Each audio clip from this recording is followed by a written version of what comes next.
আমরা হচ্ছে genius open scout group, Bangladesh স্কাউটসের একটা গ্রুপ। এটা হচ্ছে রেলওয়ে অঞ্চল আন্ডারে। আমরা প্রতি বছরই ঈদের সময় যেহেতু যাত্রীদের প্রেশার বেশি থাকে এবং যাত্রীদের প্রেশার বেশি থাকে দেখে আমরা এখন আমাদের যে রেলওয়ে বাহিনী আছে, রেলওয়ে কর্মকর্তাদের সাহায্য করার জন্য আমরা এখানে স্বেচ্ছায় আমাদের সাহায্য করতে আসি। আপনাদের এই দায়িত্বটা কি আপনারা নিজে থেকে নিয়েছেন না রেল কর্তৃপক্ষ আপনাদেরকে দিয়েছে? এটি আমাদেরকে রেল কর্তৃপক্ষ বলে দিয়েছেন যে আমাদেরকে করতে, আমরা নিজে ইচ্ছায় আসি। আমাদের কেউ বলে দেয় না যে আপনাকে আসতে হবে বা আসতে হবে, এরকম কিছু বলে দেয় না। আমরা যাদের স্বেচ্ছায় ইচ্ছা আছে, ভলেন্টিয়ারিংয়ের ইচ্ছা আছে, তারাই আসে। আমাদের থাকা অবস্থায় কোনো অপ্রীতিকর কোনো ঘটনা ঘটেছে কিনা? আজকে তো আমাদের শিফট হচ্ছে দুপুর থেকে, এখনও কিছু হয়নি।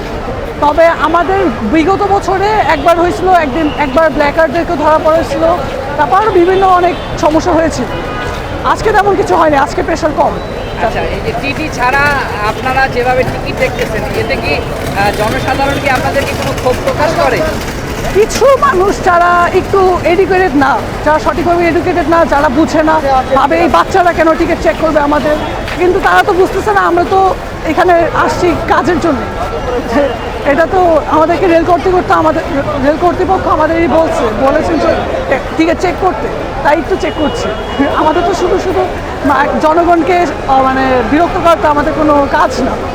আমাদের কাজ হচ্ছে জনগণকে সাহায্য করা, তারপর হচ্ছে যাদের কাছে টিকিট নেই তাদেরকে আটকানো, যাদের কাছে টিকিট আছে তাদের প্রয়োজনে কোনো হেল্প লাগলে ব্যাগ ট্যাগ আগিয়ে দিতে হলে আমরা আগাই দিই, এই আমাদের কাজ।